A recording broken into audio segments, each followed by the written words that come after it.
Live from New Delhi, you're watching DD India, India's voice to the world. This is Sports Buzz with me, Deepika, and coming up in the next half an hour. India is all set to take on New Zealand in the first encounter of T20 Women's World Cup for Team India. Dubbed as the group of death, Team India goes in the match with a spin-heavy approach against the NZs. In tennis, Mukova cruises past Aryna Sabalenka to enter China Open semi-finals. Coco Gauff to face Paula Badosa in another semi-final scheduled for October the 5th. And in Europa League, Maguire's dramatic draw for 10-man Manchester United create tremors for manager Erik ten Hag. Manchester United draws for third time in 4 games. In a good news for Indian hockey, Hockey India League returns to action after a gap of 7 good years.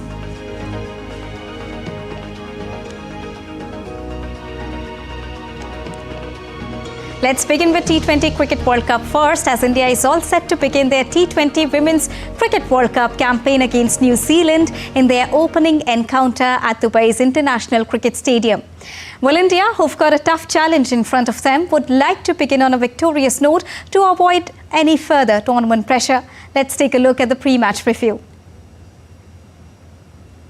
Second day of Women's T20 Cricket World Cup will witness the highly anticipated match between India and New Zealand in action at Dubai's International Cricket Stadium. The women in blue will be hoping to get off to a strong start, who are placed in one of the toughest groups at this edition of Women's T20 Cricket World Cup. Though India and New Zealand both are yet to lift a T20 World Cup title trophy, both have endured similar and remarkable journeys in the history of the tournament. Well, India hold an underwhelming record against New Zealand in Women's T20I, winning only 4 of their 13 meetings. New Zealand have also won 4 of their last 5 clashes against India, including their last meeting in 2022. But for New Zealand, after their disappointing group stage exit in 2023 edition in South Africa, their goal will be to clear that hurdle this time around and will be focused on taking it one game at a time. New Zealand have opted for continuity, retaining a core of experienced players from 2023 edition in South Africa. As for India, after a smooth run during the much of the Asia Cup in July, they faced a reality check in the finals where Sri Lanka defeated them. The pitch at the Dubai International Cricket Stadium will provide an equal amount of assistance for both bowlers and the batters. The surface at the venue has historically been slower and will be no different on Friday. Placed in the group of death, both the teams would like to begin their campaign with a victory to avoid pressure in upcoming matches at the tournament. Sports Desk, DD India.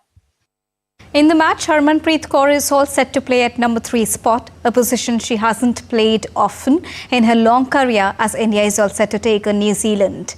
Harmanpreet has played every edition of the tournament so far and took up new challenges every day. Take a look at the journey of the skipper, as she's all set to record new milestones in women's cricket. India's women's cricket team captain and an Arjuna awardee, Harmanpreet Kaur, scripted her name in the Indian women's cricket history with many firsts. From starting her career at the age of 20 against Pakistan in 2009 World Cup to leading the Indian squad at the ICC T20 World Cup 2024 in UAE, she has covered various milestones, scoring over 7,200 runs in her ICC career. Some of her career highlights include scoring most runs, 171 not out in an innings in women's ODI against Australia in 2017 World Cup semi-final. Playing most matches as captain, 118 runs in women's T20I format. Hitting most runs in an innings, 103 runs in women's T20I format. Bagged record of most catches in an innings in women's T20I. Only Indian woman to score more than 3,000 runs in women's ODI. Listed in Wisden Cricketers of the Year in 2023. Honoured with Arjuna Award for Cricket in 2017 by Ministry of Youth and Sports Affairs. Becoming first Indian cricketer to sign a Big Bash League contract with Sydney Thunder in Australia. With a powerful slog sweep and impressive hitting skills, Harmanpreet Kaur has shaped her aggressive style of play after her idol Virender Sehwag. Her groundbreaking, unbeaten 171 runs in the 2017 ODI World Cup semi-finals against defending champions Australia marked a transformative moment for women's cricket in India. By leading the Indian squad in the women's ICC T20 World Cup for a second time, Harmanpreet ushered in a new era for Indian women's cricket. With her exceptional batting and bowling, she will continue to earn accolades for India. Sports Desk, DD India. Talking about league stage matches, Bangladesh beat Scotland by 16 runs in the opening match of ICC Women's T20 Cricket World Cup in Sharjah on Thursday. Bangladesh bowlers made regular inroads into the Scotland top order as they looked to defend their total of 119 for a loss of 7 wickets. Scotland finished on 103 for a loss of 7, still 16 runs short of the target. Sarah Bryce, who was unbeaten on 49, ran out of support. Scotland missed out on what would have been a famous upset in their first ever World Cup match. Earlier, Bangladesh won the toss and elected to bat. Bangladesh batters showed a positive intent from the start, but disciplined bowling from Scotland kept them close to 6 runs per over. And in second encounter of league match on Thursday, Pakistan staged a determined fight back to beat Sri Lanka by 31 runs in their opening game of Women's T20 Cricket World Cup in Sharjah. Fatima Sana's side defied the form to beat Asian Cup champions by 31 runs, posting 116 in the first innings and then bowling superbly to restrict Sri Lanka by 8 to 85 for a loss of 9 wickets. Pakistan's captain, Sana, made the crucial early breakthrough to remove Sri Lanka opener Chamaria Tapattu and give hope that her side could successfully defend a relatively modest first innings total. And her fellow bowlers kept things impressively tight, denying Sri Lanka boundaries and picking up frequent wickets as the scoring rate soared. The World Cup will see 23 matches held in total of over 18 days, with all the matches in the 2 host cities of Dubai and Sharjah to be hosted. Apart from the ongoing cricket encounter, T20 Women's Cricket World Cup is witnessing many special moments as well. South African women's team, who are playing their first match against West Indies, are donning special T-shirts today. To know why, take a look at this report. In a special gesture, South Africa women's team honoured their loved ones at T20 World Cup by donning customised playing T-shirts. Each player donned the names of up to 5 important people in their lives embroidered on their playing shirt when they took the field against the West Indies. The aim is to help provide a reminder of their most loved and supported friends and family back at home. In an official statement, South African skipper Laura Wolfdart said, "Carrying a piece of home with me during the tournament gives me strength. I know I'm not alone out there. My loved ones are with me in spirit." Laura Wolfdart is captaining the Proteas for the first time at a T20 Cricket World Cup in the UAE as they commence their T20 World Cup encounter with their first match against the West Indies. Sports Desk, DD India. On to soccer now. Bruno Fernandes was sent off for the second time in as many games as Manchester United drew 3-3 with Porto in Europa League on Thursday. The Portugal international was dismissed for 2 bookable offences at Estadio da Dragão just days after he was shown a straight red card for a dangerous tackle in United's 3-0 loss against Tottenham on Sunday. United were trailing by 3-2 when he went off, having led 2-0 inside 20 minutes. A loss would have increased the pressure on manager Erik ten Hag after a troubled start to the season, but substitute Harry Maguire salvaged a draw with a headed goal in the first minute of stoppage time. It was a thrilling conclusion to a chaotic encounter at the stadium. French captain Kylian Mbappe has been left out of his team's UEFA Nations League matches this month after coach Didier Deschamps on Thursday named the squad. Mbappe returned from a short spell on the sidelines with a thigh injury to appear as a substitute in the surprise 1-0 defeat at Lille in the Champions League on Wednesday. However, the 25 years old will play no part in France's games against Israel and Belgium. The decision was clearly made in order to allow Mbappe to rest and work on his fitness. France play Israel on the 10th of October in an away fixture moved to Budapest due to the security situation in the Middle East. Les Bleus, Nations League winners in 2021, will then take on Belgium in Brussels on 14th October. France have 3 points after their first two outings in Group A2, which is topped by Italy with 6 points in hand. Now, World Football's governing body, FIFA, on Thursday gave no verdict either way on a Palestinian request to suspend Israel as they launched an investigation into the allegations of discrimination. The Palestinian Football Association called for its Israeli counterpart to be suspended and for Israeli teams to be banned from FIFA competitions at FIFA's Congress in Bangkok this year. The PFA further claimed that the Israeli Football Association has broken FIFA discrimination rules. Well, FIFA was initially set to hold an extraordinary session of its ruling council before July the 20th to review independent legal analysis and decide how to proceed further. However, the deadline was pushed back to give the legal experts more time to complete their report. Time to take a short break, but still to come on Sports Pass. Baichung Bhutia Football School sign agreement with Southampton Football Club. Fourth General Council meeting of Khelo India scheme outlines important sports policy framework.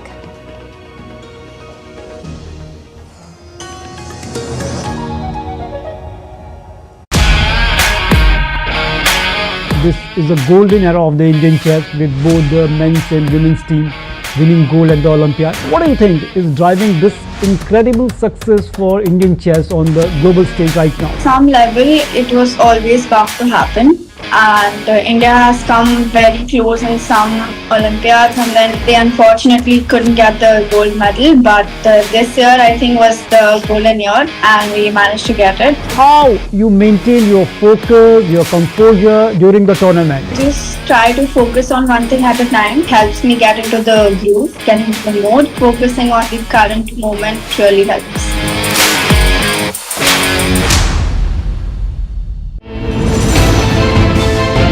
Geopolitics and trade deals. Economic challenges amid development. Hard work and the path to prosperity. It's the economy always. Between walkers, money is what money does and says. Supply creates its own demand. Between the bulls pulls and bears tears. When supply chains globalization and India rises to the podium. We'll get you centered with the Economic Brief at 8 p.m. every Thursday on DD India.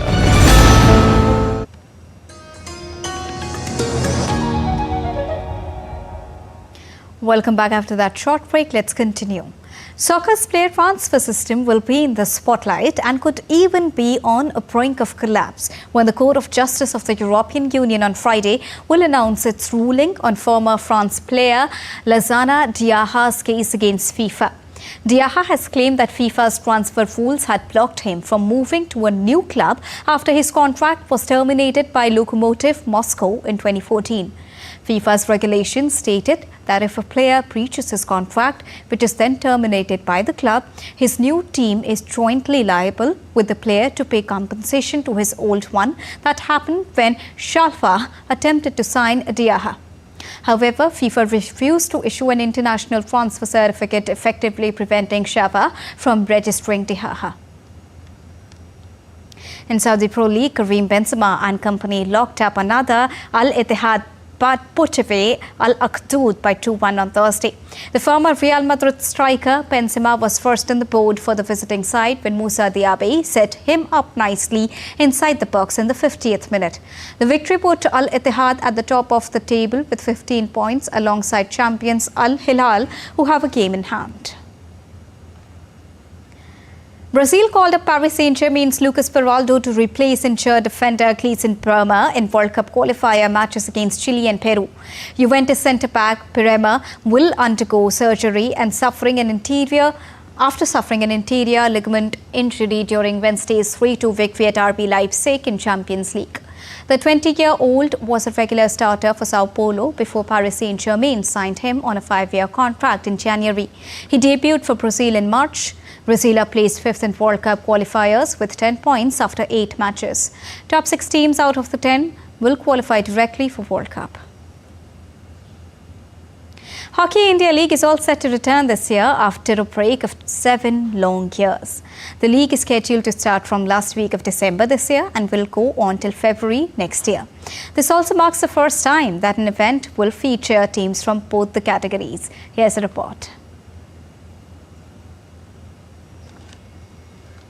After 7 years, the Hockey India League is set to make a comeback. This time, the league will appear in a new avatar, featuring both men's and women's categories. 10 franchisee owners are associated with the league, with 8 teams in the men's league and 6 teams in the women's league. Hockey India President Dilip Turki stated that this league will increase the number of hockey fans in India. कुछ सालों में जो जीत मिली है, back to back bronze medal जीतना, अच्छे team को हराना, किसी भी टीम के साथ फाइट करना, जीत करने का जो कॉन्फिडेंस है, जो हासिल हुआ है, तो फैंस में अभी उछाल आया है. सो अभी फैंस और भी मैच देखना चाह रहे हैं, अभी और एक्साइटिंग मैच देखना चाह रहे हैं. तो हॉकी इंडिया लीग भी हर एक टीम्स काफ़ी टफ होंगे, काफ़ी स्ट्रॉन्ग साइड होगी, तो फैंस डेफिनेटली एंजॉय करेंगे. The FIH has reserved a 35-day window in the international hockey calendar for the Hockey India League, allowing international players to participate as well. The start of the Women's League will bring significant changes to women's hockey.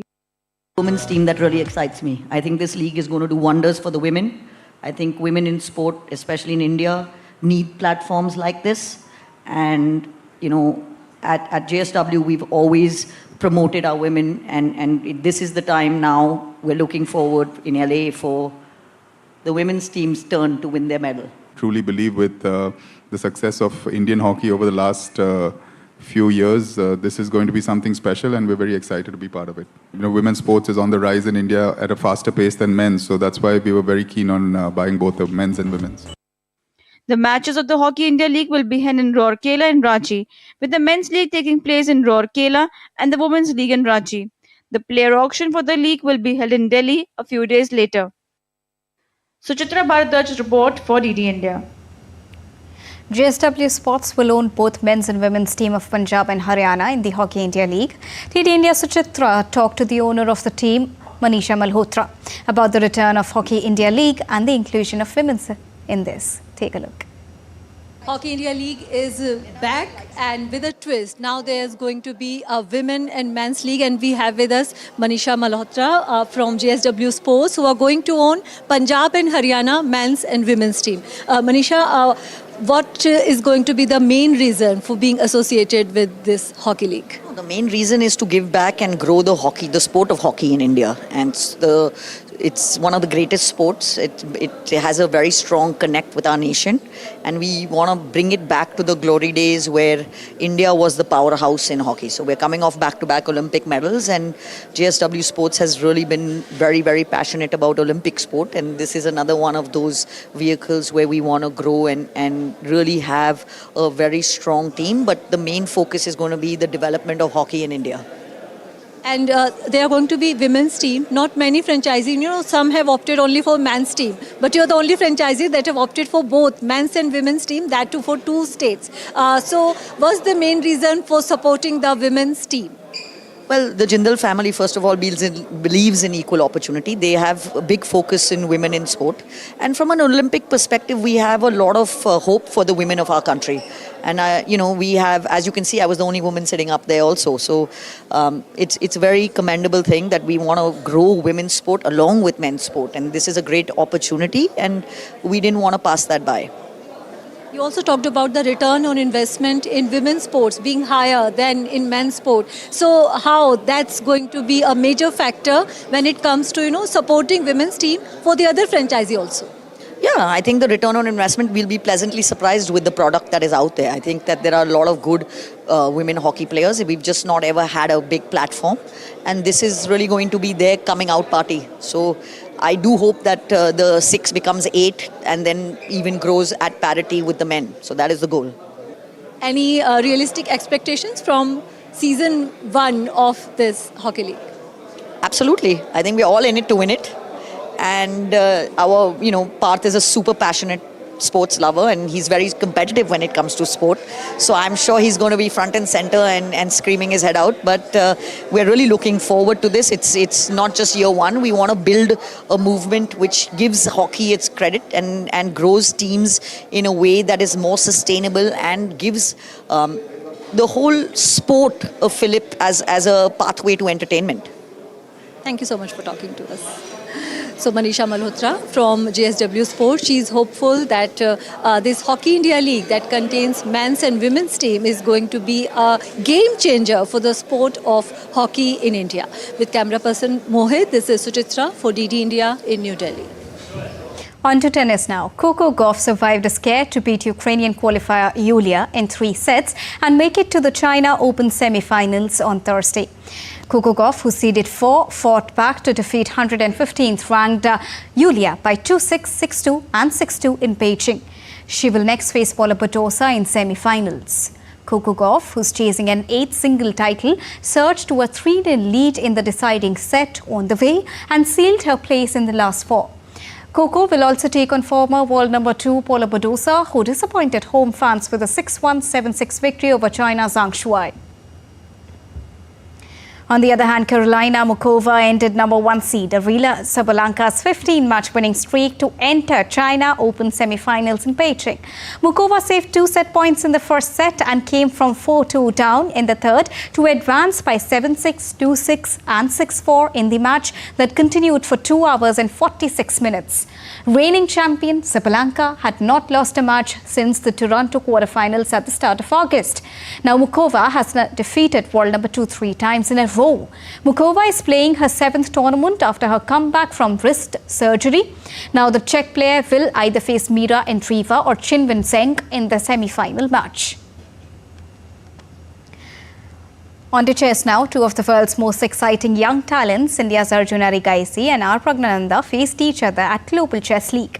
The game was definitely one of the most anticipated games of the second edition. Arjun Arigaisi, representing Ganges Grandmasters, and R. Pragnananda, who's playing for Alpine SG Pipers, drew their game.